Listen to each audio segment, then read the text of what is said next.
皆さんこんにちは。ポルトガル在住のはるかです。いつも動画をご視聴いただきありがとうございます。今回はポルトガルで暮らす我が家の生活費をご紹介したいと思います。早いものでポルトガルに来て1年が経ちました。季節ごとの生活費が分かってきたので、1年の区切りに皆さんにシェアしていきたいと思います。ポルトガルへの移住や留学を考えている方のご参考になれば嬉しいです。本編に入る前に簡単に自己紹介をします。我が家は夫と私の2人暮らしです。私たちが住んでいるのはリスボン、ポルトに次ぐポルトガル第3の都市コインブラです。コインブラは学生都市なので活気がありつつ、大都市とは違って落ち着いているところもあってとても住みやすい街です。それでは我が家の生活費を一緒に見ていきましょう。まずはじめに家賃についてお話しします。家賃は月々500ユーロのアパートを借りています。家の中の様子は過去にご紹介したこちらの動画をぜひご覧ください。ポルトガルの間取りは T1、T2、T3 という表記がされています。T1 の後の数字はベッドルームの数を表していて、我が家は T1、日本の間取りで言うと 1LDK の広さ60平米です。キッチン、バスルーム、リビング、ベッドルームとなっています。家具なしの物件でしたが、洗濯機、食洗機、オーブンは備え付きでした。ちなみに留学や一人暮らしでシェアハウスの家賃が気になるという方もいらっしゃると思うので、簡単にご紹介します。私がポルトガルへ来る前に、夫はキッチン、バスルーム共用のシェアハウスに暮らしていましたが、家賃は光熱費込みで月々290ユーロでした。コインブラでの一般的なシェアハウスは250から300ユーロの予算で見ていただければ問題ないと思います。続いて光熱費についてです。電気、ガス、水道合わせて月々120ユーロです。細かく見ていくと、水道代は年間通してもほぼ変動はなく、月々35ユーロほどです。一方で電気・ガス代は春夏と秋冬で大きく違っていて、春夏は月々60ユーロほど、秋冬は110ユーロでした。さらにその内訳はガスが6割、電気が4割です。電気とガス代が季節によって変動する要因を分析してみました。ポルトガルの夏はエアコンをつけなくても過ごすことができるので、特に電気代が上がることはありませんでした。ちなみに扇風機も買わずに昨年の夏は過ごすことができました。一方で冬はとにかく部屋の中がとっても寒かったので、電気ストーブを買って家にいる間はずっとつけていました。またシャワーの水温を上げていたのもガス代の高騰につながったと思います。続いてスマホ、Wi-Fi、テレビの使用料金についてです。我が家は MEO というキャリアに契約していて、スマホと Wi-Fi、テレビの一括プランで月々80ユーロです。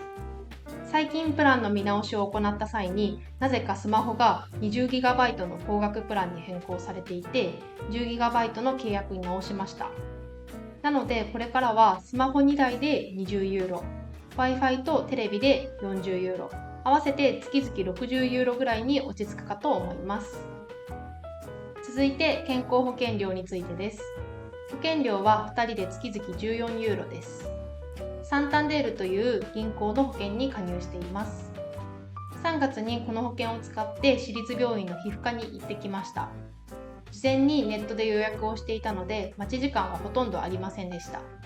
また診察料は保険が6割をカバーしてくれて、支払った額は35ユーロでした。また私は現在企業に勤めていて、会社で健康保険に加入しています。こちらの保険についても新しく情報がありましたら皆さんにシェアしたいと思います。続いて食費と日用品についてです。前回ご紹介した11月の動画から変わらず、食費と日用品合わせて月々230ユーロです。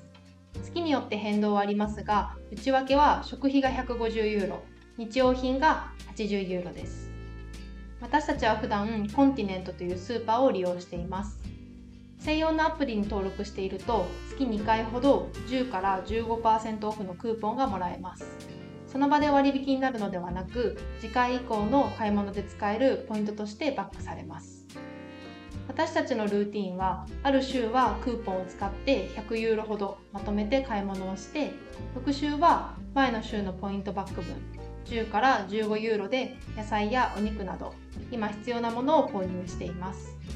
さらに翌週はクーポンを使ってと、こんな風にお得に買い物をしています。ポルトガルのスーパーの様子は過去の動画にも上げているので、よかったらご覧ください。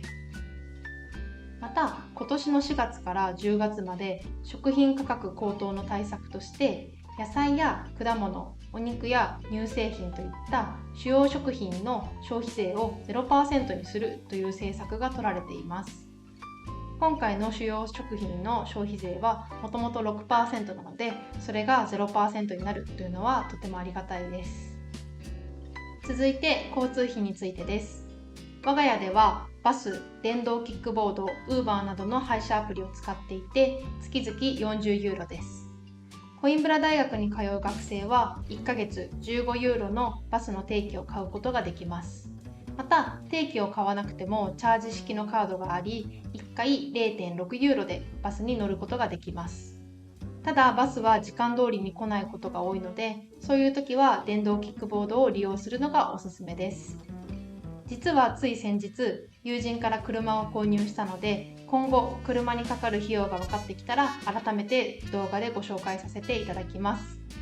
車でしか行けないポルトガルの素敵な街にも行きたいと思うので、そちらもぜひお楽しみにしてください。続いて趣味についてです。趣味にかかる金額は2人合わせて月々80ユーロです。私は週2回の水泳が月々25ユーロ。同じく週2回の英語クラスが30ユーロです。夫はジムに通っていて、これが月々25ユーロです。夫は前回の動画でもご紹介しましたが、コインブラの近くの町の楽団に入っています。その会費は無料で、楽器や制服も貸し出してくれています。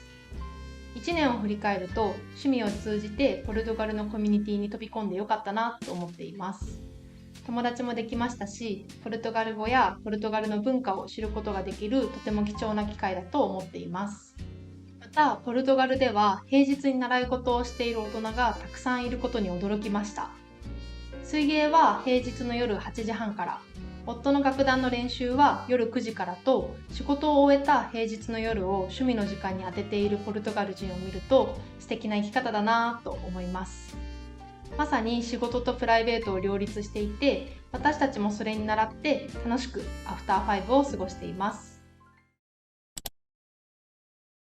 我が家の昨年6月から今年の5月までの生活費のグラフはこんな感じです。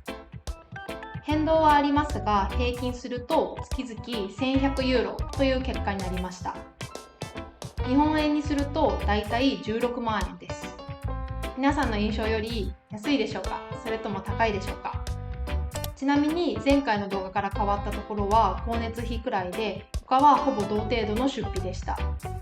この基本的な生活費に加えて、月によっては旅行だったり友達との外食費などの出費もあります。私たち夫婦は旅行が好きなので、旅行の総額費用を紹介した動画も作成予定です。こちらもお楽しみにしてください。以上がポルトガルで暮らす夫婦2人の生活費でした。動画の感想やポルトガルのここが知りたいということがございましたら、ぜひコメント欄で教えてください。また、チャンネル登録や高評価はとっても励みになります。ぜひよろしくお願いします。それでは最後まで動画を見ていただきありがとうございました。